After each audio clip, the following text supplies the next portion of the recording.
Chapter 12, Development over the Lifespan, Part 2b. So in this video, we're going to be looking at the second section, the second part of infancy and childhood. We'll be looking at cognitive development, social, emotional, and personality development, and theory of mind.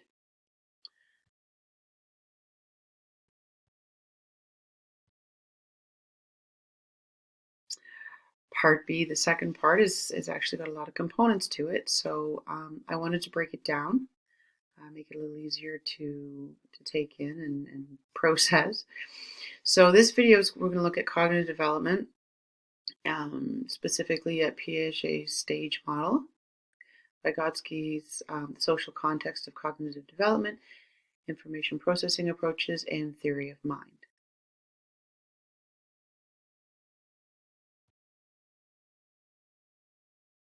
So Piaget's stage model of cognitive development.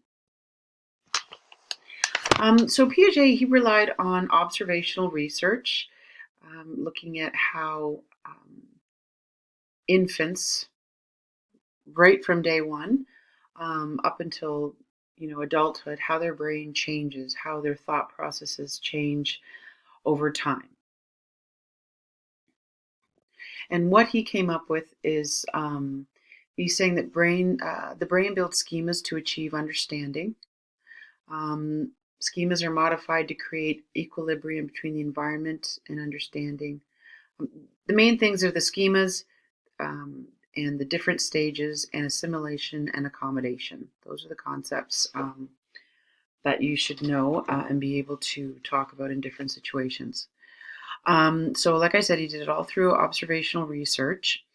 And the part about schemas. So schemas are your brain's way of understanding something, a concept. Starting very early, your brain creates these concepts of what something is. So for example, if a child says, if we say dog, we have this idea of what a dog is. A dog is, we've got this picture in our brain about what a dog is. When a very, very young infant has a schema of a dog, theirs is very, very simple, and they would use this to, anything that looks like that fits into this, is like a puzzle piece, right, of what a dog is. So these are these schemas, and they use these schemas to make sense of the world. A baby's concept, schema of a dog, like I said, so fuzzy with, furry with 4 legs. So you'll see in this this little cartoon here, he's a little old. Imagine this is, a year old. A 4-legged animal, that's a cute, fluffy dog. Okay, so their schema is fluffy dog. When it does not fit that schema, then one of two things is going to happen, right? There's assimilation and accommodation. So assimilation happens when new experiences are incorporated into existing schemas. So you've got this schema of a dog, and this new information just sort of merges with your existing schema.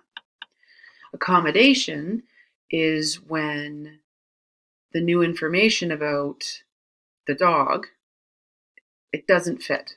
It can't be combined in. It just doesn't fit. So it causes a change to the schema or a new schema to be developed. So you'll see in here, this pretend 1-year-old sees this and says, hey, that's a fluffy dog.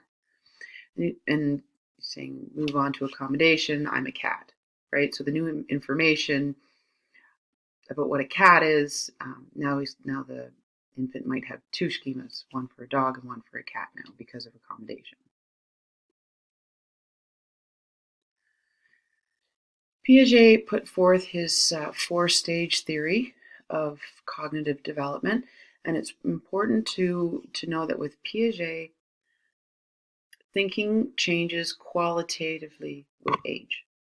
So when a newborn comes, it's not that the same brain is acquiring more and more information and growing. Piaget is saying that the way a baby or a child or a youth thinks at each of these stages is qualitatively different. And that'll make sense as we're going along.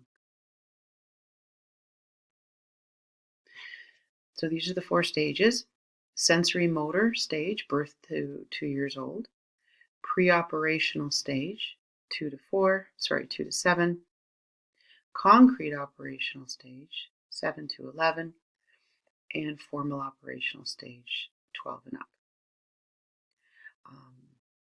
These pictures will also make sense as we go along because they have to do with cognitive abilities that they're able to do at each stage. The first stage is the sensory motor stage. So that's birth to age 2. So they understand the world through sensory experience and physical interactions with objects. Begin to acquire language. Okay? So the way that babies develop cognitively is by interaction with their environment and playing with objects. The concept of object permanence is something you should remember and may likely have heard of before. So that has to do with understanding that objects continue to exist even when they can no longer be seen. Why is that a separate bullet point? Anyways, so this develops about the age of 8 months, right? So when the toy is there, the baby can see the toy, and then when this is there, the baby should still, whether the baby understands that the toy is behind the object or not, demonstrates if that baby has achieved object permanence or not. Same thing with, peekaboo when you play with a baby, right? Your hands are hiding your face, and the baby doesn't know where you are because the baby can't see your face. And then you pop your hands open, you're saying peekaboo, and they're surprised. Oh my gosh, there you are, because you weren't there before. So object permanence is understanding that something is still there even if you cannot see it. Okay. The second stage, ages 2 to 7, is the pre-operational stage. So the world is represented symbolically through words and mental images. So you're capable of symbolic thinking. This symbolic thinking enables pretend play. Imagination becomes strong, but complex abstract thinking has not developed yet. Child does not understand conservation, which we're going to get into in the next slide. Thinking displays irreversibility, concentration, animism, and egocentrism. Pre-operational children's thinking also reflects egocentrism and rapid language development. So we are going to be talking about these things. So, conservation.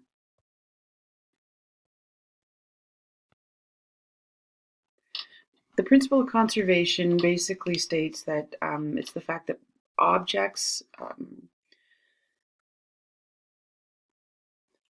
can look taller or shorter or wider, but actually have the same mass. So before they have understanding of conservation, a child would say that the glass that's the tallest has the most volume in it. Even though when they pour it in here, they're going to say that this has more water. They can't really see that, well, this cup is more narrow. And that's why it would be the same mass. They would think that there's more here. Conservation of number, they would think that this one has more number simply because it's a bigger space. And the same here, conservation of mass. This is the initial part. Well, now there's more because this has this longer shape. So they aren't able to cognitively process the fact that different shapes of things can still have the same mass.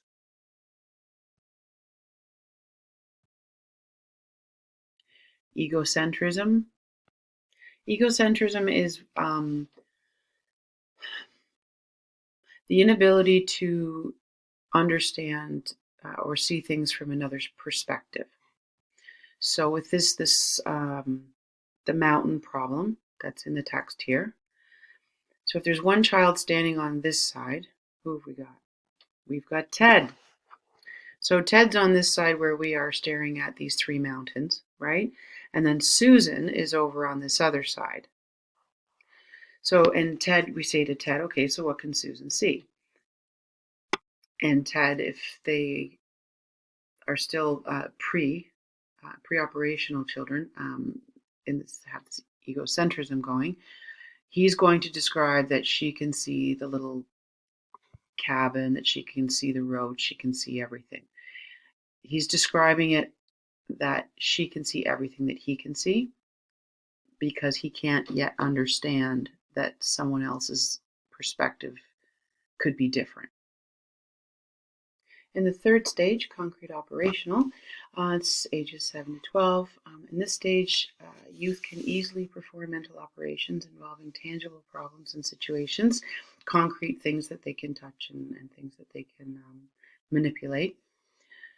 They have developed the concept of reversibility, so mentally being able to reverse things in their heads, less concentration, and they're able to solve concentration problems.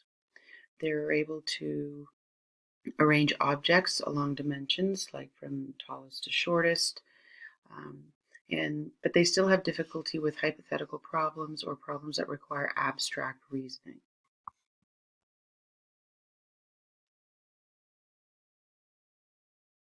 The final stage, stage 4, formal operational, develops around age 11 or 12. They're able to think logically about concrete and abstract problems. They can form and test hypotheses. They can think more flexibly and creatively.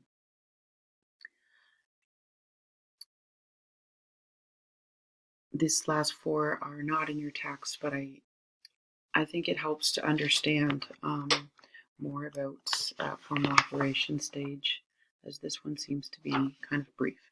So other things, they develop metacognition, so the ability to think about our own thought processes. They develop proportional reasoning, the ability to compare and range of numbers or ratios.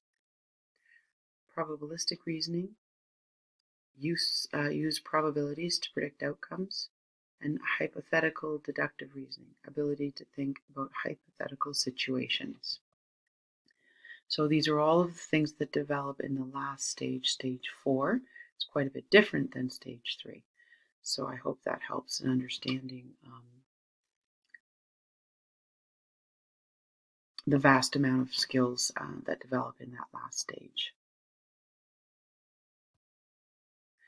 Assessment of Piaget's theory. Okay, so what research has shown is that cognitive abilities associated with the 4 stages do tend to develop in the same order across cultures. Okay, so they studied all of these across many different cultures, and generally speaking, they do develop along the same path. Children have been found to acquire cognitive skills at slightly earlier ages than Piaget believed. Cognitive development within each stage proceeds inconsistently. So what research has found is that, well, Piaget said that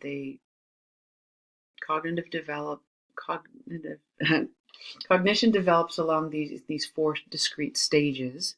Research is starting to show that they're not separate and distinct stages. Some youth can, say, be developing skills and abilities of the next stage while still in the stage previous, if that makes sense. Culture influences cognitive development. The stages were developed based on Western scientific logical thinking. Research shows that cultural context has a powerful influence on cognitive development. Cognitive development is more complex and varied than Piaget proposed.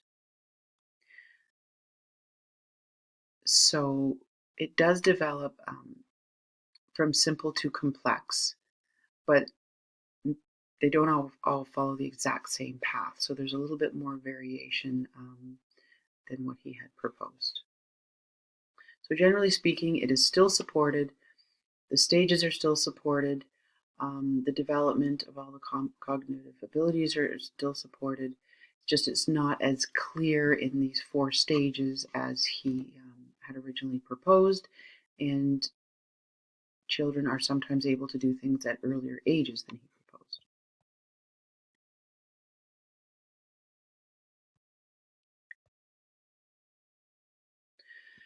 Okay, the next section, Vygotsky, the social context of cognitive development. So as usual, someone comes along later and takes a very famous theory and does more work with it and develops it further, right?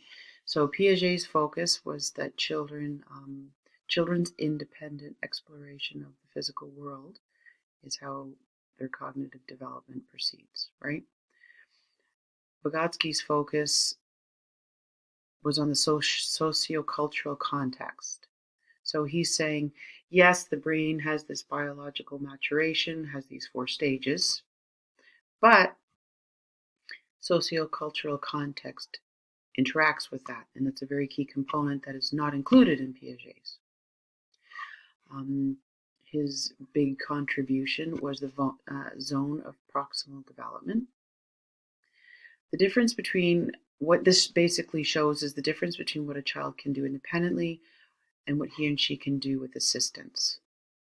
It provides insights into cognitive abilities that are in the process of maturation, and it demonstrates that others can facilitate a child's cognitive development within limits of biological maturation. So here it is here. So Piaget's was simply this one, what I can do.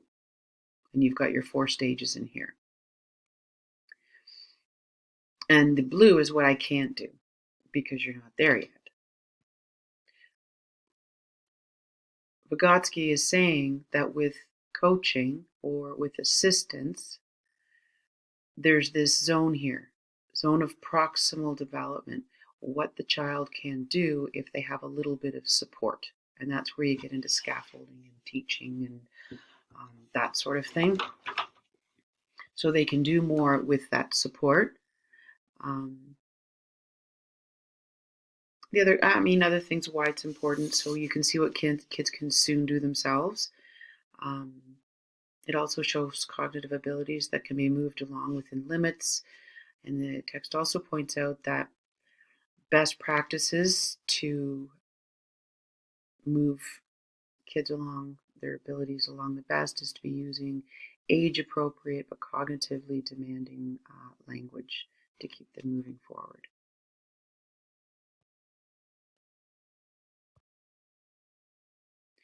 Okay, the next section, information processing approaches.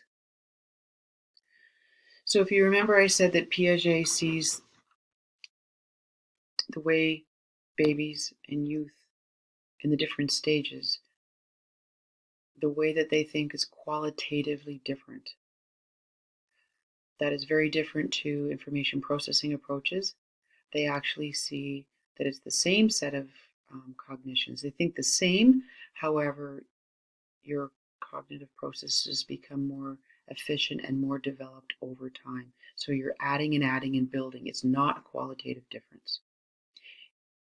It's increased and developed with practice, experience, and the development of new strategies. So with time, there's 4 different things that happen according to information processing approaches. With time, information search strategies develop, information processing speeds up, memory capability improves, and metacognition develops. And because of this, that is why as you get older, you're able to do more and more complex things. So one example, the information search strategies. So very young youth are unable to detect the differences between these two houses.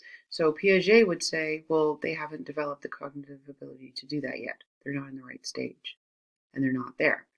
Whereas an information processing approach would say, they just haven't developed the right search strategies yet, which is very different from saying that they're not in a place to do that yet. In this study, Verpillet recorded the eye movements of 3 to 10-year-olds during this task when they're looking to see what the difference is between the houses. The very young preschoolers, they didn't compare each of the windows. They would look at one house, they would look at the other house, and they were unable to tell the difference. But older children had developed search strategies, And they methodically scanned the houses. So they were looking, comparing window to window, window to window. So they had developed this, and that's why they were able to quickly identify the difference between the houses. And similarly, there's examples of how information processing speed improves with age, how memory capability also improves with age, and metacognition develops, which allows children and youth to perform more cognitively demanding tasks as they get older. Not because their brain is different, but because they've learned these skills.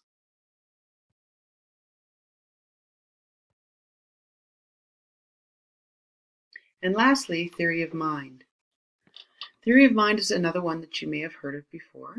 It refers to a person's belief about the mind and the ability to understand another person's mental state or another person's perspective. What we think is happening in someone else's mind. Beliefs about how the mind works and what they're thinking. It's involved with lying and deception, right? And this rudimentary understanding develops around the age of 3 or 4. An example in the text is the false belief task.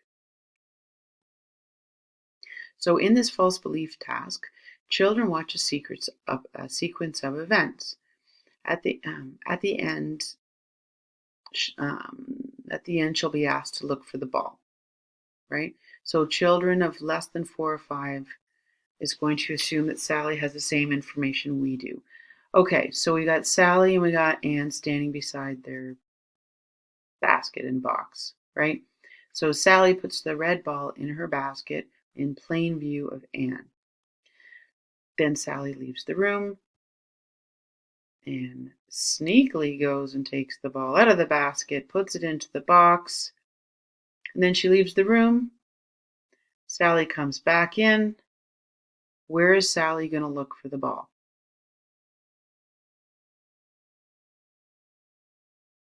Before the age of 4 or 5, there's no theory of mind. So youth in this task would assume that Sally has the same information we do and she's going to look in the box. Because that's where the ball is, right? After the age of 5, the children are going to they understand that Sally wasn't in the room. So Sally didn't see the ball being moved into the box. Therefore, she's going to guess that it's still in the basket. So this finding, this has been studied across cultures and like using culturally equivalent tests, and this is a phenomenon, theory of mind found across like internationally across everybody. So the concept of egocentrism, again, is here and tied with theory of mind, believing that someone else must perceive the situation the same way as we do. We just believe that they know exactly what we know, regardless. Okay, so that's cognitive development. Again, as you'll notice, the Piaget stage model, I'll put that there, that had the most information and sort of set the stage for everything. Vygotsky took Piaget's stage model and developed it a little bit further, adding the importance of social context. Information processing approaches took a different approach. Instead of seeing things as the qualitatively different way of thinking as we grow up, information processing approaches believe it's the same. You're just developing more and more skills. So that's an important difference to understand and remember. And then theory of mind is the ability to understand or realize that other people see things differently and think differently and don't have the same information we do in the same situation. Okay, so that is it. Next section, social, emotional, and personality development.